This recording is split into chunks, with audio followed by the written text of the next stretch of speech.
కాబట్టి దేవుడికి ఒక స్వభావం అనేది ఉంది, ఒక లక్షణం అంటే గుణం అనేటువంటి ఉంది.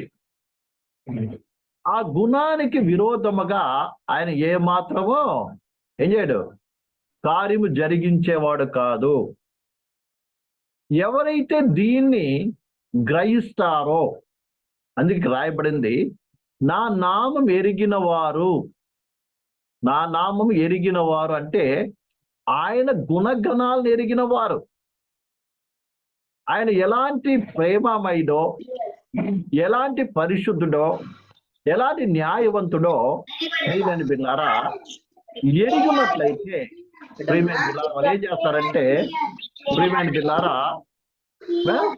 ఆయన ఏం చేస్తారు, నమ్మకం పెట్టి ముందుకు సాగుతారు. ఉదాహరణకి ప్రియమైన బిడ్డలారా, ఎవరైతే ఆయన ఎరిగి ఉంటారో, ఎరగడం అంటే ఏంటంటే ఆయనను, ఆయన గుణాలు, ఆయన శక్తి ఎవరైతే ఎరిగి ఉంటారో ప్రియులారా వాళ్ళు ఏం చేస్తారంట, ఆయన నమ్ముకుంటారు. ఉదాహరణకి అబ్రహాము ప్రియమైన బిడ్డలారా ఏం చేశాడు, దేవుడు సర్వశక్తిమంతుడు అని నమ్మాడంట.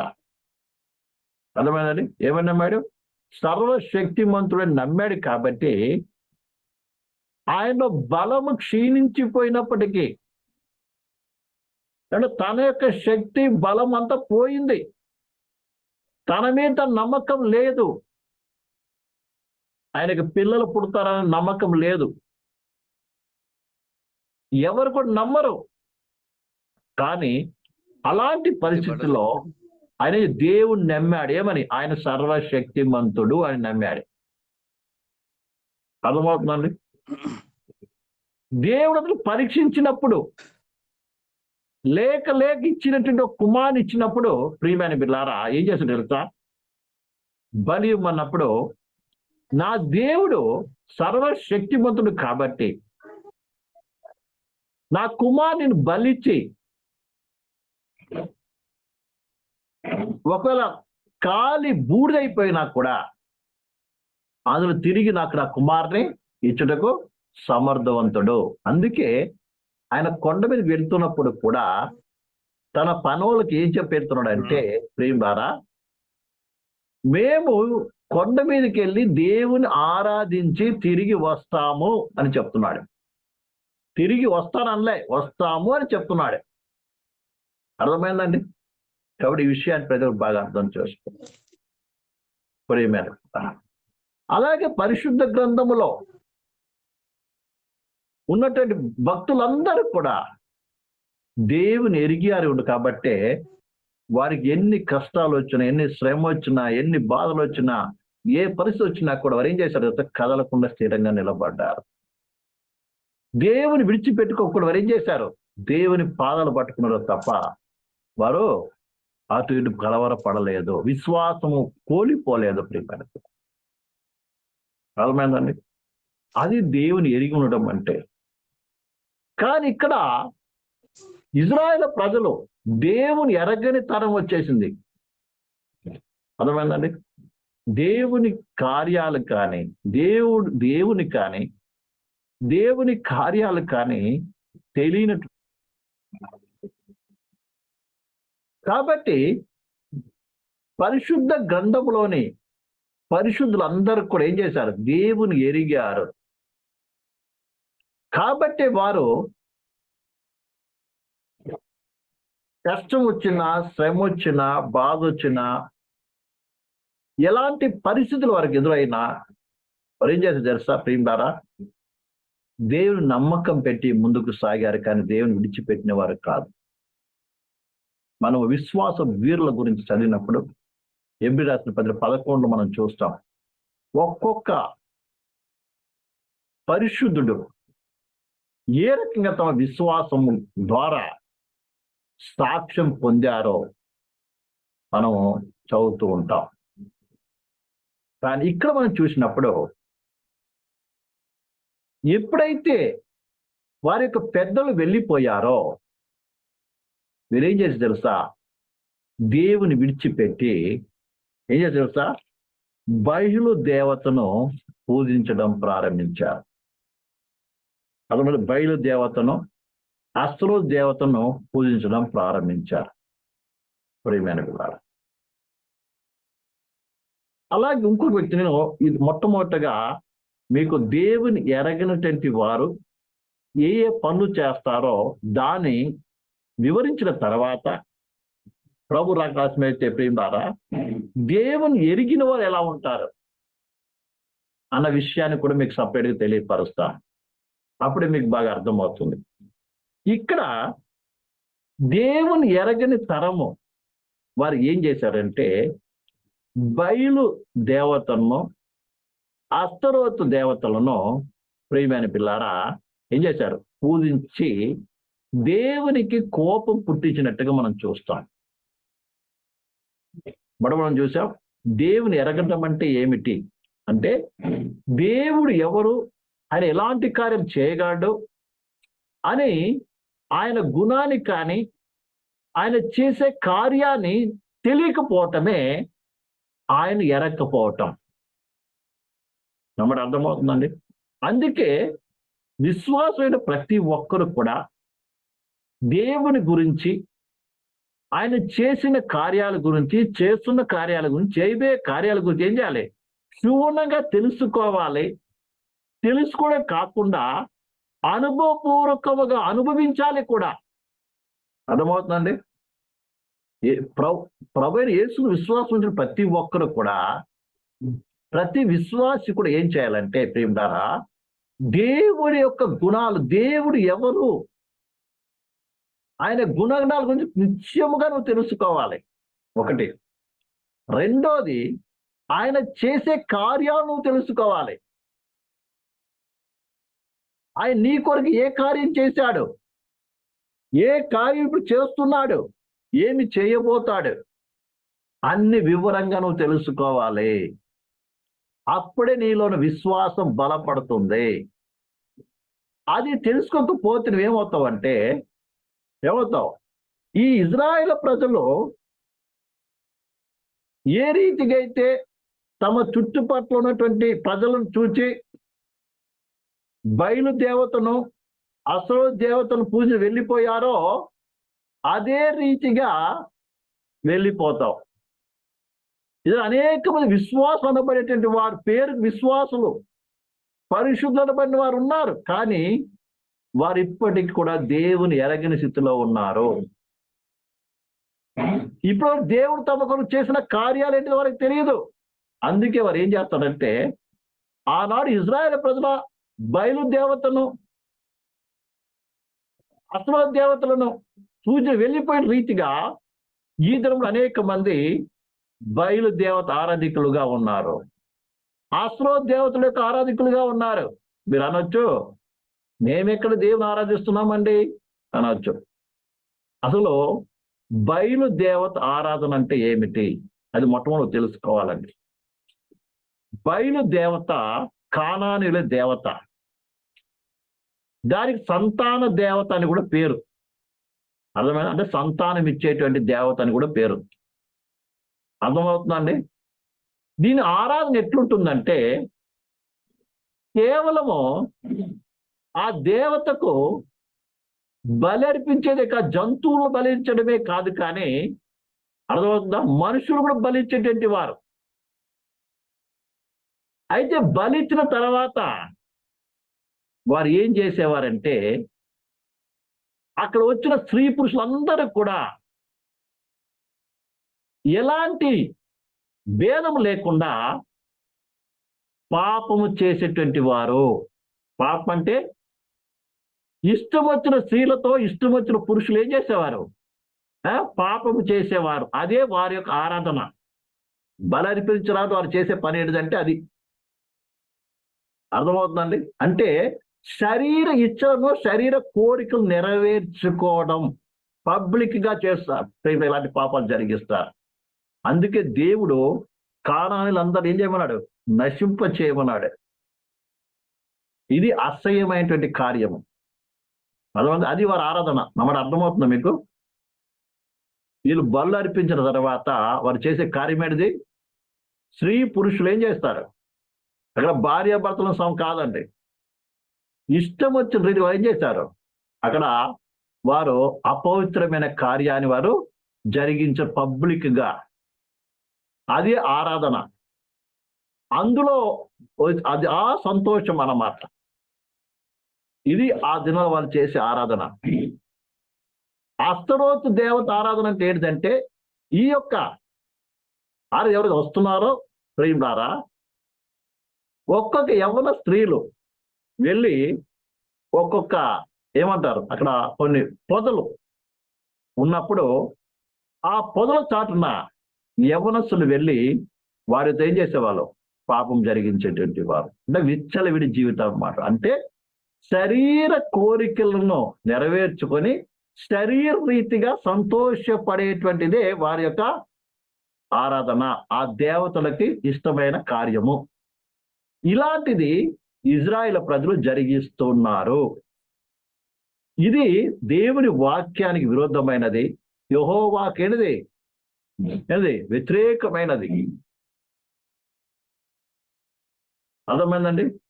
మరి ఈ దినాల్లో దేవుని ప్రజలనబడేటువంటి వారు కూడా ఇలాంటి కార్యాలు జరిగిస్తూ ఉన్నారు. పేరుకు దేవుని ప్రజలమే, విశ్వాసులే. కానీ లోకాన్ని చూచి, అన్యజనులను చూచి, వారి చుట్టుపక్కల జనులను చూచి వారి కోరికలను, వారి ఆశలను, వారి ఇచ్చలను వారి సంతోష పెట్టాలంటే యొక్క ఆతృత ఏం చేస్తున్నారు? అనేక మంది జీవిస్తా ఉన్నారు. ఈ మాట అర్థమవుతుంది. ప్రభు దేవుని దగ్గరికి వస్తున్నారు, కానీ వారు చూసేదంటే ఏంటిది? లోకాన్ని, వారి చుట్టుపక్కల ఉన్న జనాల్ని.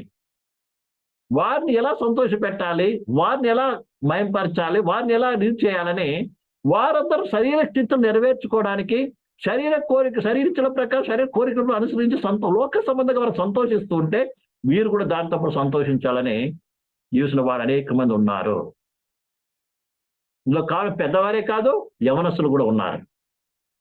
ఈ దినాల సంఘంలో జరుగుతున్న కార్యం ప్రియమైన పిల్లారా, అంటే విశ్వాసులు శరీర సంబంధమైనటువంటి సంతోషాన్ని, ఆనందాన్ని ఏం చేస్తారు? పొందాలని ప్రయాసపడుతున్నారు. విశ్వాసపడిన వారు ప్రియులారా లోకస్తులను సంతోష పెట్టాలని ప్రయాసపడుతున్నారు. ఇతరులు సంతోష పెట్టాలని తన స్నేహితులను, బంధువుల్ని, వాళ్ళని, వీళ్ళని, లోకాన్ని సంతోష పెట్టాలని ఎన్నో రకాల వేషాలు వేస్తూ ఉన్నారు. ఇదండి బయలుదేవత ఆరాధన. ఈ దినాలు జరుగుతున్న బయలుదేవత ఆరాధన. పేరుకెవరు? దేవుని ప్రజలు. పేరుకెవరు? విమోచింపబడిన ప్రజలు. పేరుకెవరు? రక్షింపబడినటువంటి వారు. పేరుకెవరు? చర్చికి వెళ్తున్న ప్రజలు. కానీ వారి మనసంతా ఎక్కడ తిరుగుతుందో తెలుసా? లోకంలో. ప్రియమైన పిల్లారా, ఈ విషయాన్ని ప్రజలు బాగా అర్థం చేసుకోవాలి. ఇలాంటి వారి మీద ఏమొస్తుంది? దేవుని కోపం వస్తుంది. అందుకే చెప్తున్నాడు ప్రియులారా, అక్కడ చదవండి అక్కడ ఏం జరిగింది అక్కడ? 12వ వచనము, 2వ అధ్యాయము 2వ వచనము. తమ చుట్టూ నుండి జనుల దేవతల్లో ఇతర దేవతలను అనుసరించి వాటిని నమస్కరించి యెహోవా కోపం పుట్టించిరి. వారు యెహోవాను విసరించి బయలునకు అస్తరోతును పూజించిరి. కాబట్టి యెహోవా కోపాన్ని ఇజ్రాయేల్ మీద మండెను.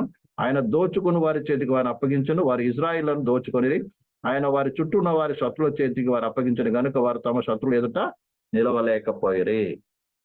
కానీ ఇలాంటి వారిని దేవుడు చూసి ఇజ్రాయేల్ ప్రజలు ఏ రీతిగా అయితే దోచుకున్న వారికి అప్పగించాడు, అలాగే దేవుడు ఒక దినం ఇంకా అప్పగించబోతున్నాడు.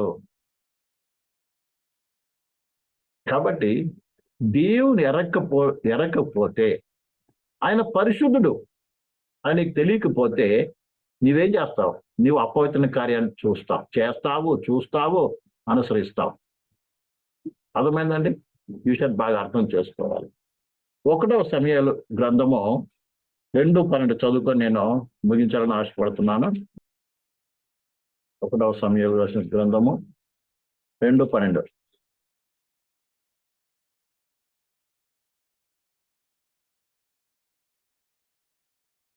ఏలీ కుమారులు యెహోవాను ఎరగిన వారై మిక్కిలి దుర్మార్గులై ఉండిరి. ఇక్కడ మన చాలా మందికి ఈ ఏలీ కుమారులు చేసిన కార్యాన్ని గురించి మనకు అందరికీ తెలుసు. ఈ ఏలీ కుమారులు ఎవరంటే యాజకుని యొక్క పిల్లలు. ఏలీ ప్రధాన యాజకుడుగా ఉన్నాడు. ప్రత్యక్ష గుడారంలో ప్రధాన యాజకుడుగా ఉన్నాడు. ఏ స్థానంలో అయితే ఒకప్పుడు ప్రధాన యాజకుడు అహరోను పిల్లలు ఉన్నారో, ఒకప్పుడు ఏ యాజకులైతే మందసాన్ని మోస్తూ ఆ యొక్క యోర్దాను నదిలో నిలబడ్డారో, ఏ యాజకులైతే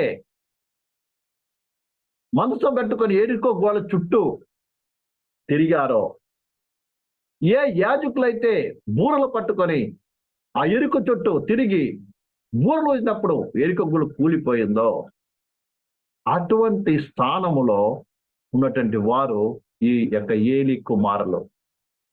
అనగా దేవుని మందిరములో ప్రత్యక్ష గుడారములో పని చేస్తుంటే వారు. కానీ ఆ యొక్క ప్రత్యక్ష గుడారం యొక్క పరిస్థితి ఎలా అయిపోయిందంటే, ప్రియులారా, వ్యభిచారానికి స్థలముగా అయిపోయింది.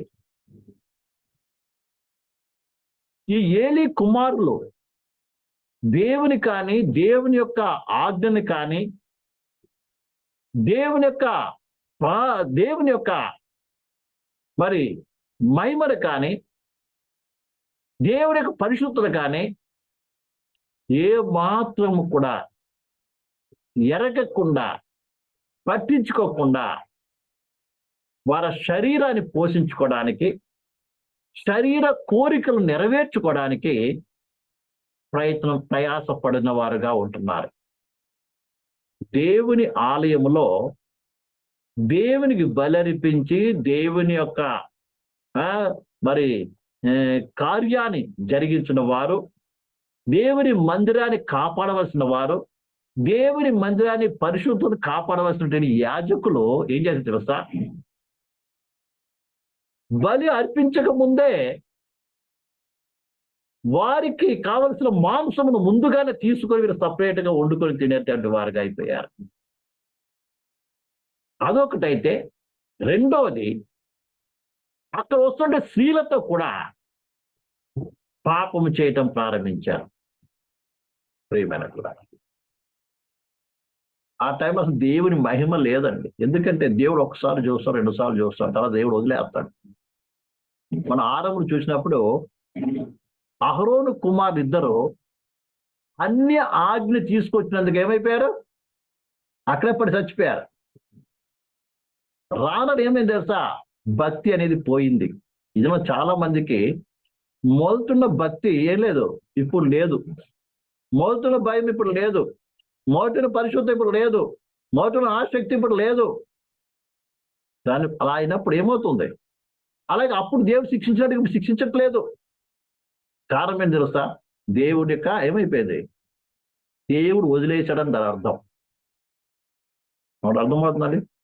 ఒకసారి 2 సార్లు 3 సార్లు చూస్తాడు, తర్వాత ఏం చేస్తే దేవుడు మనల్ని వదిలేస్తాడు.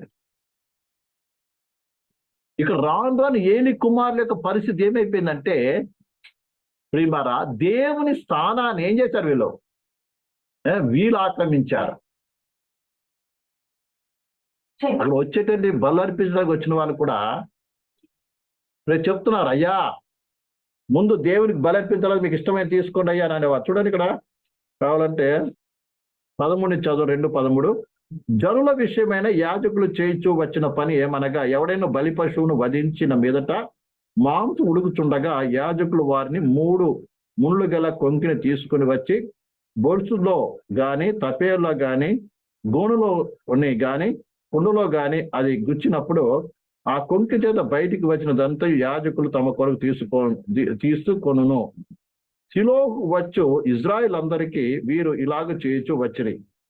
ఇదిగాక వారు క్రొవ్వును దహింపక మునుపు యాజకులకు పనివారు వచ్చి బలిపశును వధించు వానితో యాజకునికి వండించుటకై మాంసము ఉడకబెట్టిన మాంసం అతను ఎదురు తీసుకున్నాడు, పచ్చి మాంసమునే కావాలని చెప్పుతూ వచ్చెను. చూడండి, చేయాల్సిన పని అనేది ముందు బలి అర్పిస్తున్నప్పుడు, కుండలో వండుతున్నప్పుడు ఆ మూల కుంకితో కూర్చున్నప్పుడు ఏదైతే వస్తుందో అది యాజకులు తీసుకొని తినాలి, అంటే ఉడకబెట్టిన తర్వాత. కానీ వీళ్ళు ఏం చేసేవాళ్ళు చేస్తా, అక్కడ మాంసం కోస్తుండగానే పచ్చి మాంసంనే తీసుకునే వాళ్ళంట వచ్చి ముందుగానే. ఈ రకంగా యాజకులు ఏం చేస్తున్నారు, పాపము చేస్తూ ఉన్నారు. అసలు చేయవలసిన పనిని వీరు ఏం చేశారు, మర్చిపోయారు. ఈ దినము మనం ఎవరము, యేసు క్రీస్తు రక్తము ద్వారా కొనబడినటువంటి ప్రతి ఒక్కరు కూడా ఏమై ఉన్నారంట, యాజకులై ఉన్నారని దేవుని వాక్యం చెప్తుంది. చూడండి, కాబట్టి ఆ వాక్యం మీకు చూపించాలని ముగిస్తాను. దేవుని చిత్తం అయితే దీన్ని మరోసారి కంటిన్యూ చేయాలని ఆశపడుతున్నాను పూర్తిగా. ప్రకటన గ్రంథము 1వ అధ్యాయము 7వ వచనం చదువుదాం. ప్రకటన గ్రంథము 6వ వచనం, ప్రకటన 1వ 6వ వచనం. మనలను ప్రేమించుచు తన రక్తం వలన మన పాపముల నుండి మనల్ని విడిపించిన వారికి మహిమయు ప్రభావములో కలుగునుగాక. ఆమేన్. ఆయన మనలను తన తండ్రి యొక్క దేవునికి రాజ్యముగాను యాజకులుగాను చేసెను. రాజులుగాను యాజకులుగాను చేసెను. రక్తం పెట్టి కొని మనందరం రాజులుగా యాజకులుగా చేశాడంట. ఇంకా అదే కాకుండా మనము ప్రియమారా 5వ అధ్యాయంలో కూడా మనం చదివినట్లయితే 9వ వచనంలో, ప్రియమైన బిల్లారా మనం చదువుతాం, ఆ పెద్దలు నీవి ఆ గ్రంథము తీసుకొని దాని ముద్రలు విప్పుటకు యోగ్యుడవు, నీ వధింపబడిన వాడై రక్తం ఇచ్చి ప్రతి వంశంలోను ఆయా భాషలు మాట్లాడు వారిలోను ప్రతి ప్రజలోను ప్రతి జనములోను దేవుని కొరకు మనుషులను కొని మా దేవునికి వారిని ఒక రాజులుగాను యాజకులుగాను చేసితివి. రాజ్యం కాదండి, రాజులు అని ఉండాలి. అలాగే మనము 1 పేతురు 1:9 చదివినప్పుడు కూడా యాజక సమూహమై ఉన్నామని చూస్తున్నాం. యేసుకు రక్షణ పొందినటువంటి యొక్క ప్రతి ఒక్కరు కూడా ఏమైనా దేవుని యాజకులై ఉన్నారు. ఈ యాజకుల పని ఏంటిది, దేవుని మందిరాన్ని ఏం చేయాలి, కాపాడాలి, పరిశుద్ధను కాపాడాలి. ఒకటి, దేవుని నిత్యం బలులు అర్పించాలి, దేవుని ఆరాధన చేయాలి. ఇంకా ఆ యాజకులు చేసిన పనులు చాలా ఉన్నాయండి. మీకు అర్థం, సింపుల్గా 3 విషయాలు చెప్తున్నాను. మనం ఏం చేయాలండి, యాజకులు ఏం చేయాలి, దేవుని బలులు అర్పించాలి,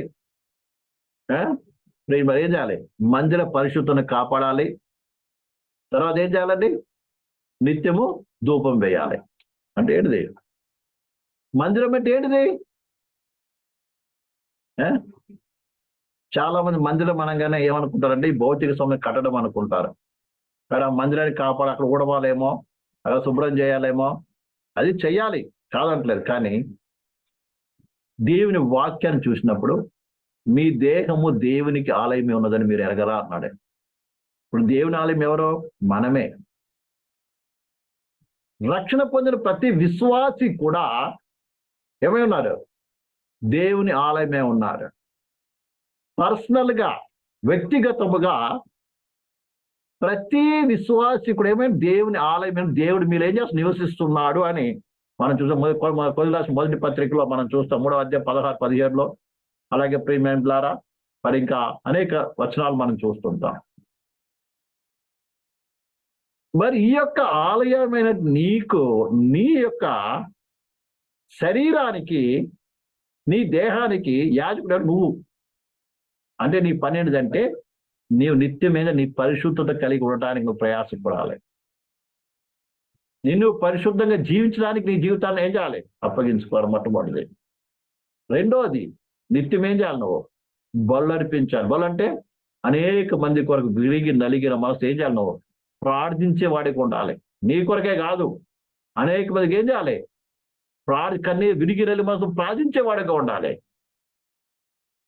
అలాగే దేవుడి కార్యం నువ్వే నిత్యం దేవుడి కృతజ్ఞత ఏం చేయాలి? ఆరాధన చేసేవాడుగా ఉండాలి. ప్రియమైన సహోదరి సహోదరు, ఈ పని వదిలిపెట్టి ఏం చేస్తుంది తెలుసా? ఏం తినాలి, ఏం తాగాలి, ఏం ధరించుకోవాలి, ఇప్పుడు ఇదే పని.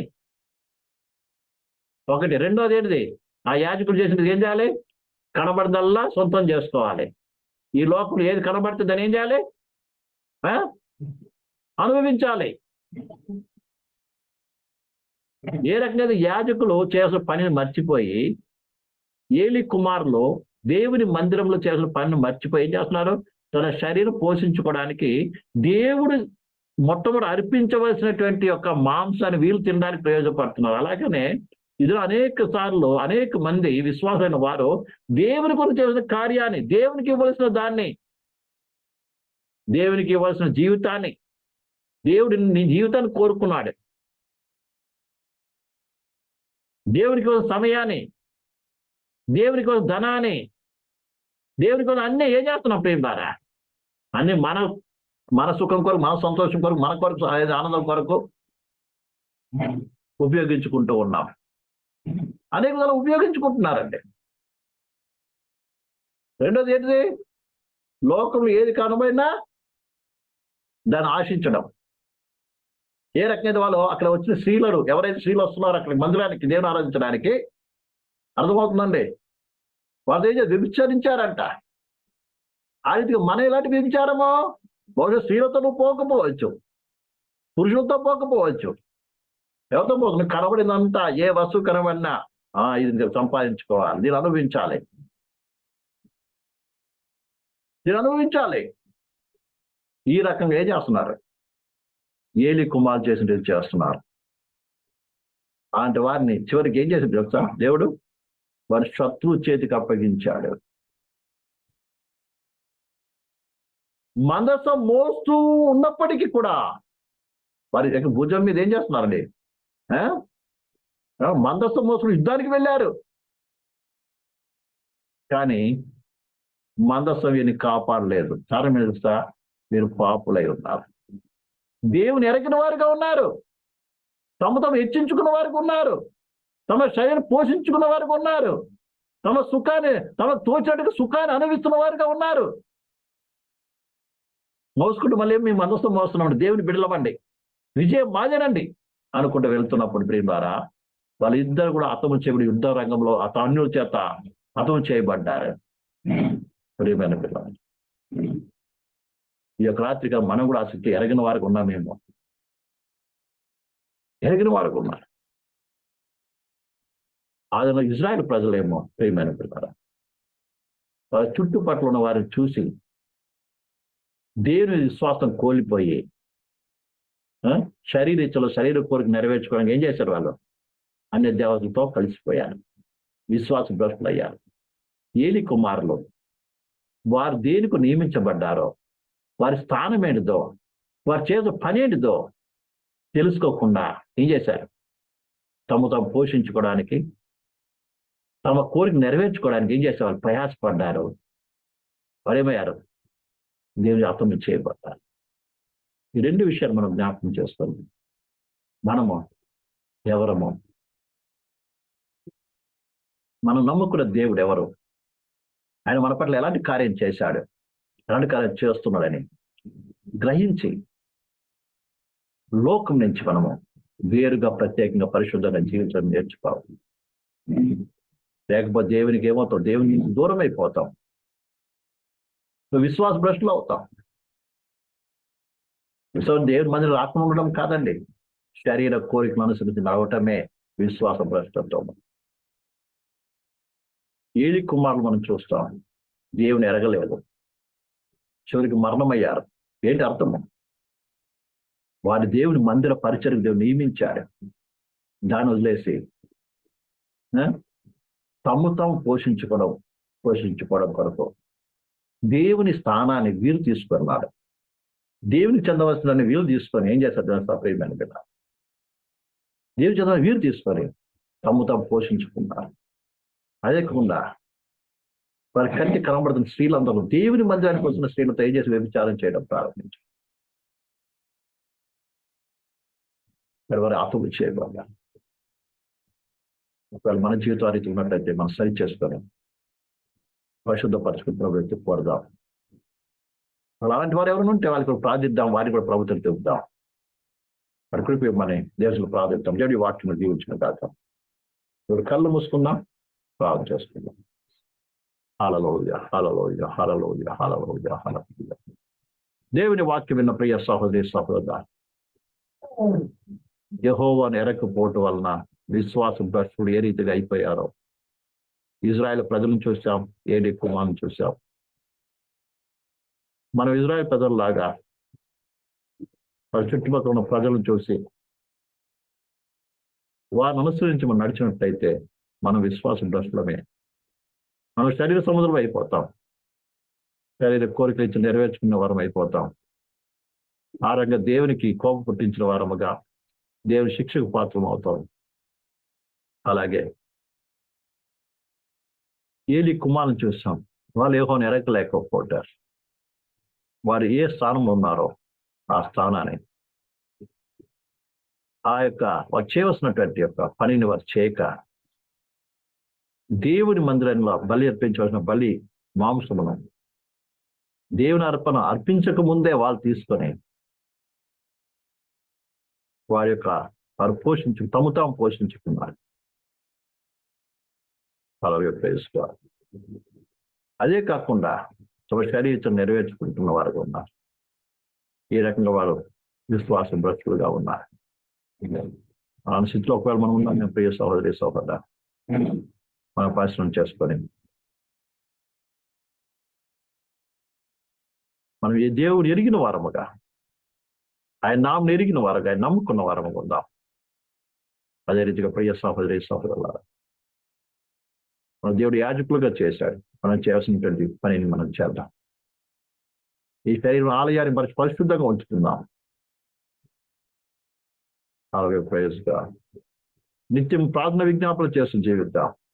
విరిగి నలిగిన మనసు అనేక మందికి అంగలార్చి రోధిద్దాం. అలాగే నిత్యం ఆయన స్తుతించి ఆరాధిద్దాం. ప్రియమైన మీరు దాన్ని మర్చిపోకుండా జాగ్రత్త పడదాం. దేని వల్ల దేవుని శిక్ష మన మీదకి రావచ్చున్నాం. మరి ఈ విషయాన్ని జ్ఞాపకం పెట్టుకొని మన జీవితాన్ని చక్కగా చేసుకొని ప్రభుకి ఇష్టకరంగా జీవిద్దాం. అలాగే ప్రయత్నం విశ్వాస భ్రష్టులు కాకుండా మన జీవితాన్ని మనం కాపాడుకుందాం. ప్రియమైన thank you father, thank you, thank you, thank you. ప్రార్థన చేసుకుందాం. స్తోత్రం తండ్రి, మహోన్నతుడా, మహాపరిశుద్ధుడా, జీవముల తండ్రి, ఈ రాత్రి కాల్సిన ఎంతో స్వస్థముగాను మాతో మీరు మాట్లాడారు ప్రభు. ఇజ్రాయెల్ ప్రజలు నెరగకపోవటం వలన భ్రష్టులు అయిపోయారు, విశ్వాస భ్రష్టులు అయిపోయారు. మేము చూసాం. ఏలి కుమారుడి నెరకపోవటం ఏ రీతిగా భ్రష్టులు అయిపోయారో చూసాం. అదే కాకుండా ప్రభు నెరిగిన వారు, నేను నమ్మికొచ్చిన వారముగా నీకు ఇష్టకరంగా నీ సేవించి నేను నిర్దోష నిలబడే కృపాభాగ్యం మాకు అందరికి దయచేయమని, కృప చూపించమని, ఇప్పుడు ప్రతి ఒక్కరు దీవించాలని నమ్మకం తెచ్చుకోమని, అందరం దీవించి నమ్మకం తెచ్చుకోవాలి. జాగ్రత్త స్త్రీ కలిసినంత వరకు ప్రాసం వచ్చిందని ఏ సమయం పోవస్తున్నాం తండ్రి. మన తండ్రి అయిన దేవుని ప్రేమికు మన యేసుక్రీస్తు కృపయు పరిశుద్ధాత్మ అనివార్య సహవాసం ప్రతి మనలో పరిస్థితులు కూడా రాకల పరితోడే నడిపించడం గాక. ఆమేన్. అందరికి కూడా యేసుక్రీస్తు నామములో వందనాలు.